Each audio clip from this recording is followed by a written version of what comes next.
Optez pour du muesli ou des flocons de céréales le matin en lieu et place des croquettes, aka céréales pour enfants, ultra sucrées sous prétexte que l'on veut manger plus sainement, une bonne idée? Oui au regard des fibres et du sucre en bien moindre quantité mais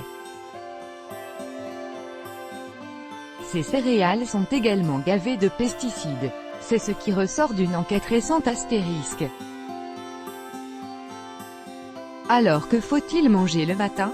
Le bio est-il réellement plus cher? Chez Au Féminin, comme chez Marmiton, nous croyons que manger bon relève aussi et peut-être même avant toute chose du choix des produits. Et cela commence par le petit déjeuner. L'association de défense de l'environnement Génération Future, soutenue par le ministère de l'écologie, a publié une enquête édifiante qui passe au crible une vingtaine de mueslis aux fruits pour le petit déjeuner. Les résultats nous désolent, pas une marque, qu'elle soit de renom ou issue de la grande distribution, ne sort son épingle du jeu. Toutes les céréales font état de la présence de pesticides, ces composés chimiques ultra fortement soupçonnés d'être des perturbateurs endocriniens. Des analyses qui mettent en évidence des taux 354 fois supérieurs à ceux tolérés dans l'eau potable. Toutes les céréales, non bio. Alors ne faudrait-il pas songer à modifier sérieusement notre alimentation et arrêter de penser que le bio est réservé à quelques bobos argentés, plus grands que d'abord commencer par comparer les prix vraiment. Un paquet de céréales croustillantes d'une fameuse marque qui commence par un K coûte 9,25 € le kilo. Nous sommes allés nous balader sur le site biogreenwiz.com pour constater que le muesli crunchy coûte 6,60 € le kilo.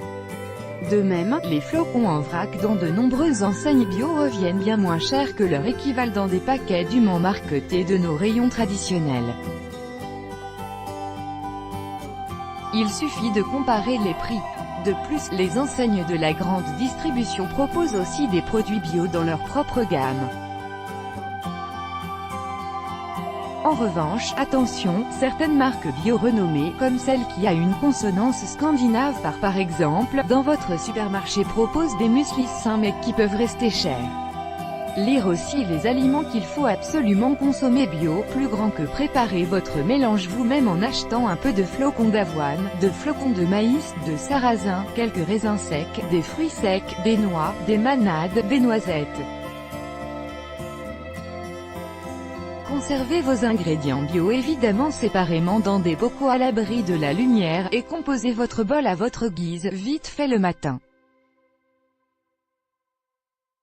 Vous allez de surcroît pouvoir varier les plaisirs et ajouter ici des morceaux de banane, là des bouts de pommes fraîches par exemple, avec la peau car ce sera des pommes bio. Faites vos calculs, vous constaterez que vous y gagnerez.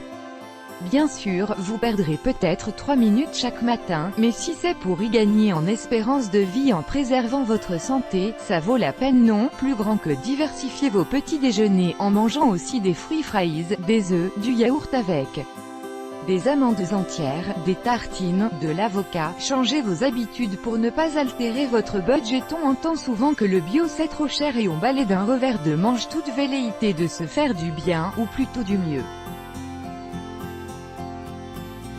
Pourtant, en modifiant vos habitudes, vous pouvez économiser par certains côtés pour mieux dépenser par d'autres.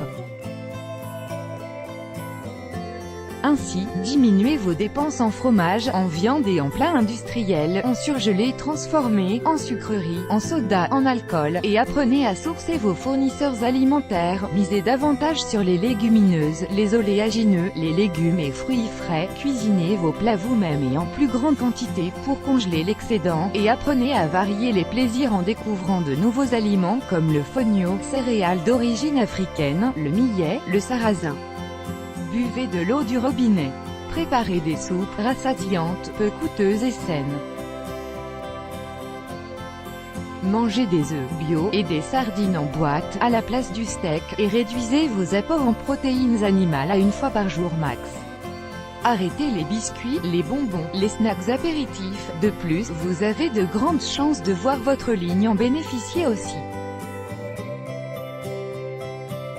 Vous vous dites à quoi bon tout ça? Nous croyons qu'en étant davantage conscient de la qualité de ce que l'on mange, on se protège des aléas de la malbouffe. Ainsi, si vous ingérez régulièrement des produits peu quali, à forte teneur en pesticides, les fruits et légumes les plus chargés à découvrir ici, voire contenant des traces d'antibiotiques, comme dans certains produits d'origine animale, vous risquez de perturber votre système endocrinien.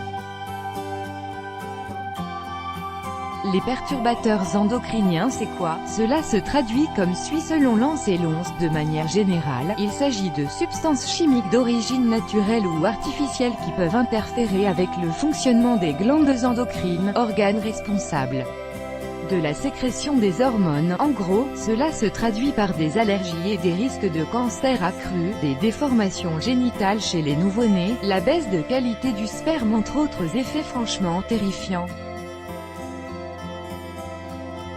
Donc plutôt que de trembler et de se ronger les ongles, apprenez à manger mieux, et différemment, en commençant par le petit déjeuner. Astérisque voir l'enquête EXPPERT7, exposition aux pesticides perturbateurs endocriniens, de génération future dans sa totalité ici. Voir nos recettes gourmandes à préparer pour les petits déjeuners, copyright iStock.